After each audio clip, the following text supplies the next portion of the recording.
संयुक्त अरब अमीरात का कहना है कि उस पर 4 ईरानी मिसाइलों और एक ड्रोन हमले से हमला हुआ है। ड्रोन हमले के बाद फुजेरा के तेल निर्यात टर्मिनल पर भीषण आग लग गई।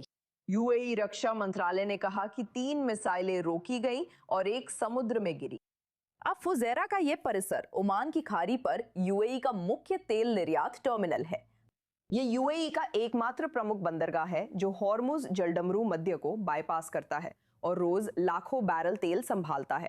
यूएई ने पुष्टि की है कि तेल औद्योगिक स्थल पर ड्रोन हमले में 3 भारतीय नागरिकों को मध्यम चोटें आई हैं।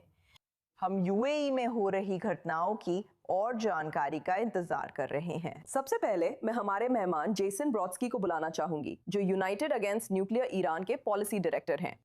जेसन, यूएई अब हफ्तों बाद पहली बार ईरानी हमले की चपेट में आया है। अभी क्यों? ईरान कौन सा संदेश देना चाहता है? आपके साथ अच्छा लग रहा है। मुझे लगता है ईरान अमेरिका द्वारा प्रोजेक्ट फ्रीडम शुरू किए जाने के जवाब में ये संदेश देना चाहता है। हमें होर्मुज जलडमरू मध्य को नहीं भूलना चाहिए और उसे बंद करने की कोशिश करना इस्लामी गणराज्य का ट्रम्प कार्ड है। यही उसकी अस्तित्व बनाए रखने का तरीका है और इसलिए वो दिखाना चाहता है कि वो बिना लड़ाई के इसे छोड़ने के लिए तैयार नहीं है और इसी वजह से वो संयुक्त अरब अमीरात पर हमला कर रहा है। मुझे लगता है कि ये दिलचस्प है कि हाल ही में इस्लामी गणराज्य के राजनयिक जोर दे रहे हैं कि उनके पड़ोसी प्राथमिकता हैं। हमलों के लिए उनके पड़ोसी ही प्राथमिकता हैं क्योंकि संयुक्त अरब अमीरात पर हमला हुआ है और ये इस्लामी गणराज्य के जीसीसी देशों के साथ संबंधों को पीढ़ियों तक नुकसान पहुंचा रहा है। और इजराइल को आग के घेरे में घेरने के बजाय इस्लामिक रिपब्लिक अपने व्यवहार के कारण खुद को ही आग के घेरे में घेरने का जोखिम उठा रही है। लक्ष्य अपने आप में बहुत कुछ कहता है। ये यूएई का मुख्य तेल निर्यात केंद्र है जो होर्मुज जलडमरू मध्य को बाईपास करता है। अभी इसी समय क्यों?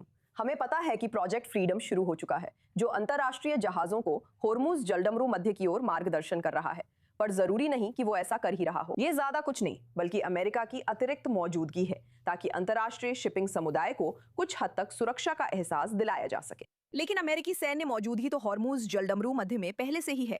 तो मैं आपसे फिर से पूछना चाहती हूँ, तेहरान अभी ठीक इसी समय ये संदेश क्यों भेज रहा है?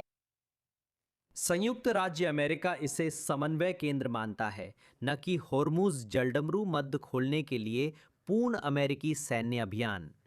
मेरा मानना है इस्लामी गणराज्य वहां कुछ निवारक असर पैदा करना चाहता है। वॉशिंगटन को यह समझाने की कोशिश करने के लिए कि वह होर्मुज जलडमरू मध्य को पूर्ण सैन्य विकल्प का इस्तेमाल करके फिर से खोलने की कोशिश न करे। वे लागत बढ़ा रहे हैं, लेकिन मुझे नहीं लगता कि राष्ट्रपति ट्रंप इससे पीछे नहीं हटेंगे। इस सब का बातचीत पर क्या असर पड़ेगा? प्रस्ताव जो पाकिस्तान के जरिए तेहरान और वॉशिंगटन के बीच आगे पीछे भेजे जा रहे हैं। मुख्य अड़चन अब भी परमाणु मुद्दा है, यानी अत्यधिक संवर्धित यूरेनियम का मामला। लेकिन अब जैसन होर्मुज जलडमरू मध्य इन चल रही बातचीत में कहां आता है? मुझे लगता है कि इस्लामिक रिपब्लिक अब अमेरिकी नौसैनिक नाकेबंदी से दर्द महसूस कर रही है। ये निर्विवाद है और उसकी बातचीत में स्थिति धीरे धीरे नरम हो रही है। अब अमेरिकी नौसैनिक नाकेबंदी को लेकर जो अनुक्रम था और इसे आगे की बातचीत के लिए पूर्व शर्त के रूप में रखा गया था, उसमें नरमी आई है। साथ ही अल जजीरा की रिपोर्ट्स के अनुसार अब यह जाहिर तौर पर पेशकश कर रहा है कि यूरेनियम संवर्धन को 15 साल के लिए निलंबित कर दिया जाएगा। ये पहले जो 5 साल की पेशकश थी उससे बढ़तर है। तो इस्लामिक रिपब्लिक के रुख में नरमी आई है और ये दिखाता है कि अमेरिकी नौसैनिक नाकाबंदी कुछ ही हफ्तों में प्रभावी रही है। तो मुझे लगता है कि राष्ट्रपति ट्रंप को दबाव अभियान जारी रखना चाहिए, पूरी ताकत लगानी चाहिए और इस्लामिक रिपब्लिक को अमेरिका की शर्तों के आगे झुकाने की कोशिश करनी चाहिए। इसमें समय लगेगा, ये रातों रात नहीं होगा, लेकिन यही तरीका है, यही रणनीति है। और हमें कभी कभी दीर्घकालिक लाभ के लिए अल्पकालिक दर्द सहना पड़ता है। जेसन ब्रॉड्स्की, हमेशा की तरह आपको हमारे साथ पाकर अच्छा लगा। आगे के दिन बहुत महत्वपूर्ण हो सकते हैं। हमारे साथ i24 न्यूज पर जुड़ने के लिए धन्यवाद। धन्यवाद। अब मैं स्टूडियो में मौजूद मेहमानों को बातचीत में शामिल करना चाहती हूँ। मेरे साथ है शिरी फाइन ग्रॉसमैन, फोरम द्वारा women and foreign policy and national security की सदस्य और i24 न्यूज संवाददाता बेलाइक सेडन। आप दोनों का धन्यवाद कि आप मेरे साथ i24 न्यूज स्टूडियो में हैं। श्री, मैं आपसे शुरू करती हूं क्योंकि यूएई की स्थिति पर और जानकारी का इंतजार है। यहाँ गलत आकलन का कितना जोखिम है? यूएई ये ना तो इजराइल है और ना ही संयुक्त राज्य अमेरिका। लेकिन क्या इजराइल या संयुक्त राज्य अमेरिका की कोई जिम्मेदारी बनती है कि वे अपने सहयोगी पर हुए इन हमलों के लिए ईरान के खिलाफ कोई प्रतिक्रिया दे? खैर, ये बहुत अच्छा सवाल है। ऐसा लगता है कि ईरान वाकई में उस ताकत को परख रहा है। मुझे लगता है ये बड़ा कदम है जिससे स्थिति और गंभीर हो जाती है और ये राष्ट्रपति ट्रंप और इजरायलियों को अपने सहयोगियों पर हमले के जवाब में कार्रवाई करने का फैसला लेने के लिए मजबूर कर रहा है। श्री, हमें आपके माइक्रोफोन में कुछ समस्या आ रही है। हम यहाँ कुछ टेक्नीशियन बुलाएंगे और इसे ठीक करेंगे ताकि आप अपना जवाब पूरा कर सके। लेकिन तब तक बालिक, मैं आपके पास वापस आता हूँ जब तक हम इसका इंतजार करते हैं। पिछले हफ्ते फाइनेंशियल टाइम्स ने युद्ध में यूएई को इजराइल से मिली सटीक मदद की रिपोर्ट छापी थी। हम सिर्फ उन्नत प्रणालियों ही नहीं बल्कि यूएई की रक्षा में मदद के लिए जमीन पर तैनात सैनिकों की भी बात कर रहे हैं। मैं बस आपको और दर्शकों को बताना चाहती हूं कि इस युद्ध में हमने क्या सीखा। देखिए, फाइनेंशियल टाइम्स ने इजराइल के उस कदम के बारे में बात की है जिसमें वो यूएई की एयर डिफेंस सिस्टम में मदद कर रहा है। सैनिक वहां ईरान से लड़ने नहीं बल्कि एयर डिफेंस सिस्टम्स जिसमें आर्म बीमा शामिल है ऑपरेट करने में मदद के लिए हैं। ये बेहद जरूरी है। हम उस सिस्टम की बात कर रहे हैं जो हाल ही में इजराइल में ऑपरेट होना शुरू हुआ है। ये इजराइल के उत्तर में हिजबुल्लाह की धमकियों के खिलाफ अभी पूरी तरह इस्तेमाल नहीं हो रहा है, लेकिन ये पहले ही यूएई की ओर जा चुका है ताकि वहां ऑपरेट होना शुरू हो सके, क्योंकि वहां मुख्य समस्या सबसे पहले ड्रोन है। जैसा कि हम देख रहे हैं, आपने यूएई के पोर्ट में फुजैरा पर लगी आग का जिक्र किया। वो असल में एक ड्रोन हमले की वजह से लगी थी, क्रूज मिसाइल की वजह से नहीं। जैसे क्रूज मिसाइल्स को patriot air defence system intercept कर सकता है। और ये भी रिपोर्ट्स के मुताबिक युद्ध की शुरुआत में यूएई को भेजे गए आयरन डोम के अलावा है। यूएई प्रेसिडेंसी के एक सलाहकार ने कहा कि हम इजराइल से मिले इस तोहफे को नहीं भूलेंगे। इसका अर्थ है कि उन्होंने पुष्टि की कि इजराइल ने यूएई की मदद के लिए सैनिक और सिस्टम भेजे हैं ताकि ईरान की धमकियों, क्रूज मिसाइलों, बैलिस्टिक मिसाइलों और ड्रोन हमलों को रोका जा सके। आखिरकार ये पूरी तरह से स्पष्ट नहीं है कि उन सिस्टम्स को चला कौन रहा है। जाहिर है इजरायली हैं, लेकिन खुद अमीराती भी हैं। उन्हें प्रशिक्षण की जरूरत है और यही वो चीज है जो इजराइल अभी उन्हें दे रहा है। तो इस नई जानकारी से यूएई कितना बड़ा निशाना बन जाता है। वे पहले ही 40 दिनों में किसी भी देश, यहां तक कि इजराइल से भी ज्यादा निशाना बनाए गए थे। तो क्या नई रिपोर्ट के साथ ये महज संयोग है या इसका कोई अर्थ है? हाँ, ये जरूर कुछ कहता है। 100%। ये दिखाता है कि यूएई खुद को इजराइल से कितना जोड़ रहा है। इसके विपरीत जैसे युद्ध से पहले सऊदी अरब के साथ देखा था। लेकिन इसके बावजूद युद्ध के बाद भी वे ये सुनिश्चित करने की कोशिश कर रहे हैं कि ईरान अपनी रणनीति में सफल ना हो सके।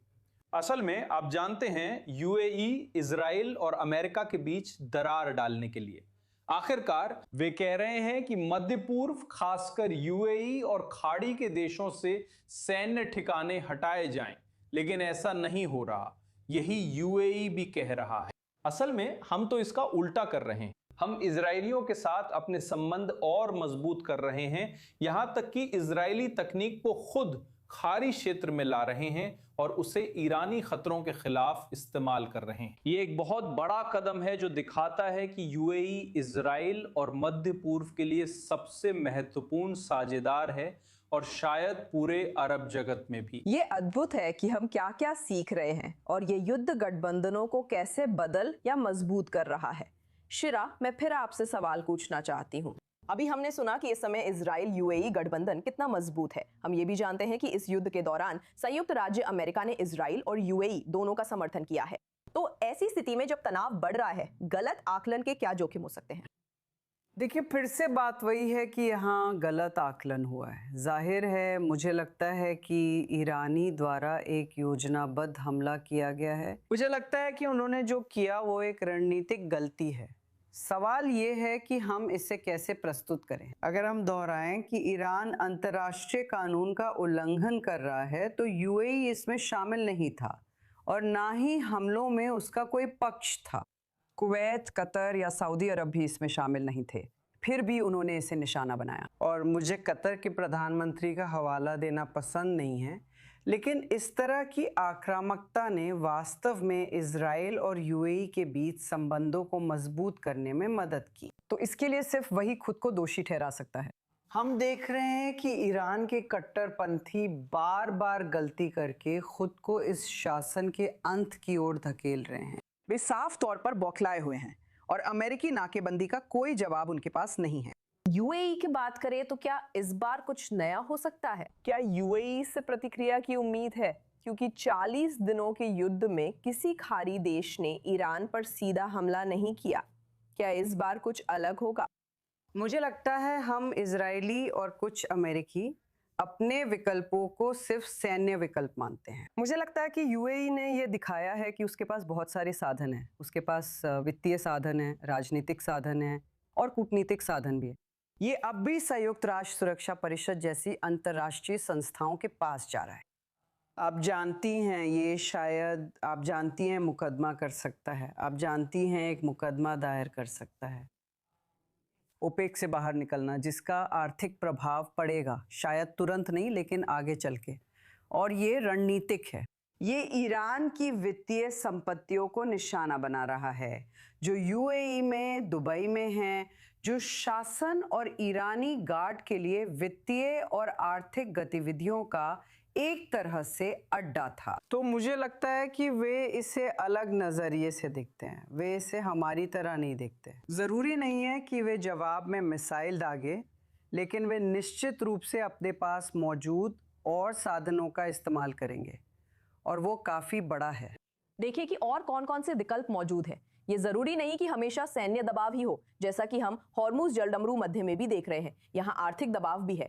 आज प्रोजेक्ट फ्रीडम शुरू हुआ, जिसे अमेरिकन लोग यही नाम दे रहे हैं, ताकि कुछ अंतर्राष्ट्रीय जहाज स्ट्रेट ऑफ हॉर्मुज से सुरक्षित निकल सकें। I24 न्यूज के एक सूत्र के अनुसार अमेरिकी सैन्य जहाज जरूरी नहीं कि अंतर्राष्ट्रीय जहाजों को गाइड कर रहे हों, वे सिर्फ मौजूदगी दिखा रहे हैं ताकि ईरानी हमलों को रोका जा सके।